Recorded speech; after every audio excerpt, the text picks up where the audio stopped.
Josh, see, this is a big thing, man. People with mental health imbalances and disorders, they struggle with this feeling of like they're just different than everybody, and that can cause isolation, which then makes your mental imbalance worse, the symptoms and all that. Here's the thing, you are different though. You see, we have a different nervous system, a different neurology, like different. Like anxiety and bipolar and schizophrenia and Tourette's and OCD and anxiety and blah, blah, blah is different. There's obviously a different way that our nervous system and body's functioning that's not, like the norm, so to speak. But you can't worry about that. You gotta, when those feelings come up, you gotta catch it first of all, introspection. You catch the mind, which makes the feelings more heavy because of the self-talk. And it says like, God, why can't I be like other people? Look at how they relate to each other. I have these symptoms that's on me all the time. Like it's just making life bearable. They can just relate to each other and have a conversation. Whereas if I'm having a conversation, I'm dealing with these symptoms that I keep having to push down and manage, and it takes me out of the moment, etc. Like, why does it have to be like that? A couple reasons.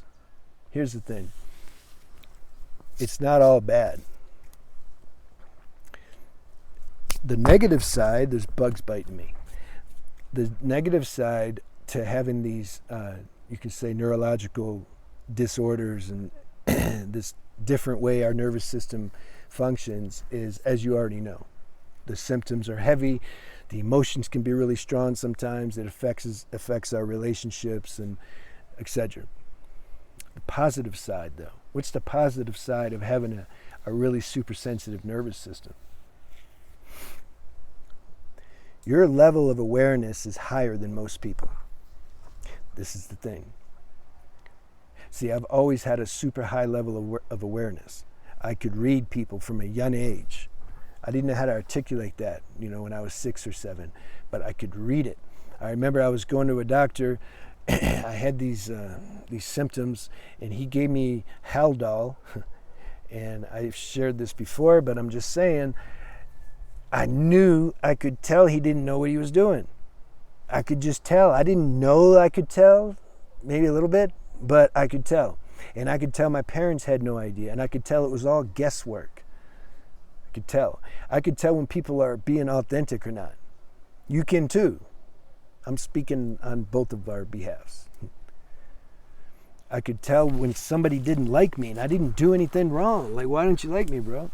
I didn't know that they're somehow jealous, that they're somehow, see, people a lot of times with these sensitive nervous systems, we're kind of open. There's a positive and negative to that, but we're open, and somehow it makes them uncomfortable. It makes people uncomfortable. We're too open. And it's like that openness makes them get in touch. They become more open, and then they start feeling things that they're not normally feeling. If they're having superficial conversations and around superficial people all the time, then they just kind of remain insulated in this dullness, and they don't feel anything. You get around somebody open, you start to open them up, and they don't like it. Again, I couldn't articulate that growing up. So I would just feel bad about it, with bosses, and, the jobs and friends and school, everywhere. So how is that beneficial? Because if you remember your true purpose on this life, it's everyone's true purpose, but most don't know it, is to wake up to who you really are. I'm going to make a video about that. Our real self doesn't suffer any kind of imbalance. When you know that's your real purpose, then you use this sensitive nervous system to dive deeper inside this thing. Because the more sensitive you are, the more you're aware of these your subtle life force, your subtle energies they're like signposts pointing to this natural, formless presence that you are. Things keep getting more and more subtle. See, people live on a very gross level. Oh, there's a girl. Whoa, I like her. Or guy, whatever. Or new car. Yeah. Okay.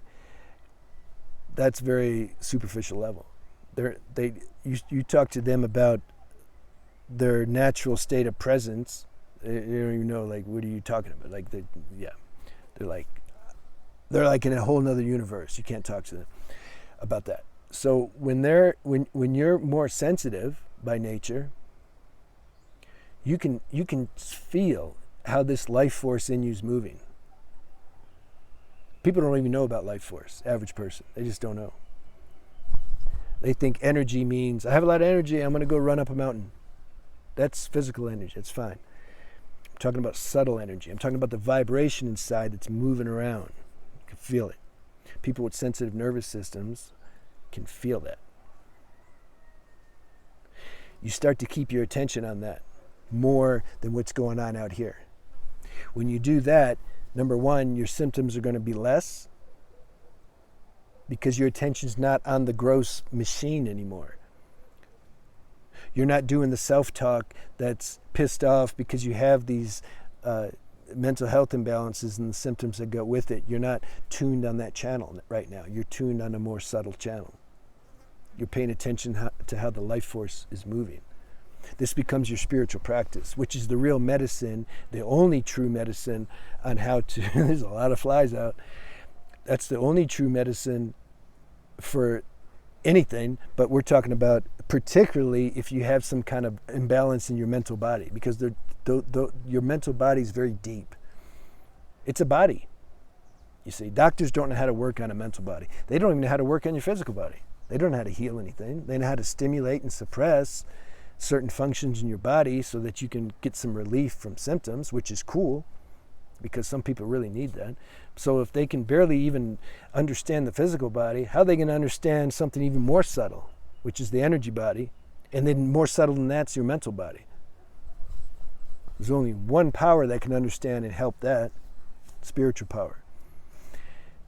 And we start to access the spiritual power when we start to pay attention to this life force that's moving inside. We're getting close then. And then at some point, and see, when you're paying attention to that, automatically your mind's going to be more quiet. You're going to have subtle feelings of like calmness and peace and trust, stability. Like you start to become aware, like, whoa, this is my medicine. This is what I want. And it doesn't have any side effects. It's uphill. I mean, it's all upside. There's no negative consequences.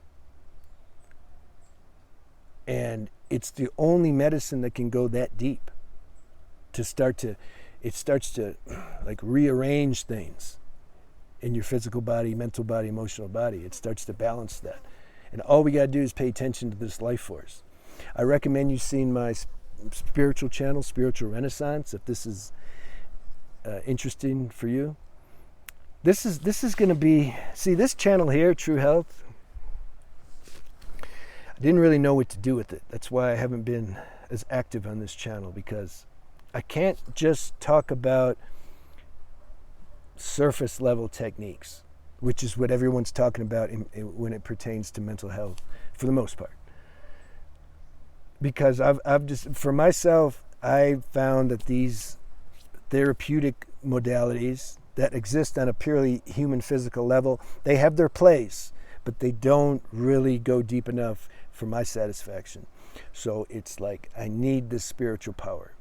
Since I'm passionate about that, and I know that that's really the only answer, at least for me, I somehow have to talk about that.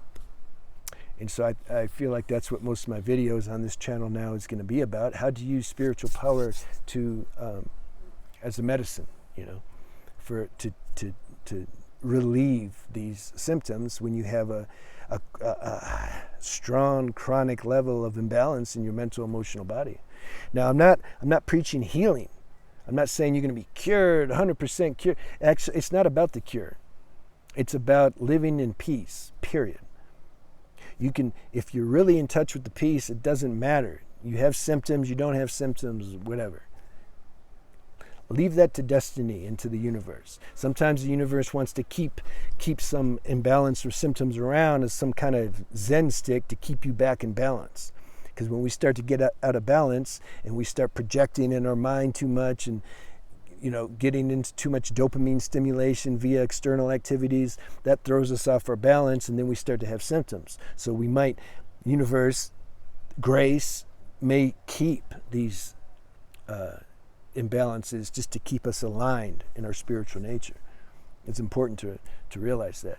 So let me know what you think about this video. This is what I'm trying to say. It's like I want to somehow spiritualize these videos with how it pertains specifically to mental health imbalances. And then leave me some questions if you have about in that arena. If you want to know how to use spirituality to help balance these things, specific questions around that. And then let's see what happens. Let's see how this thing unfolds and evolves. I don't know. All right, have a good day.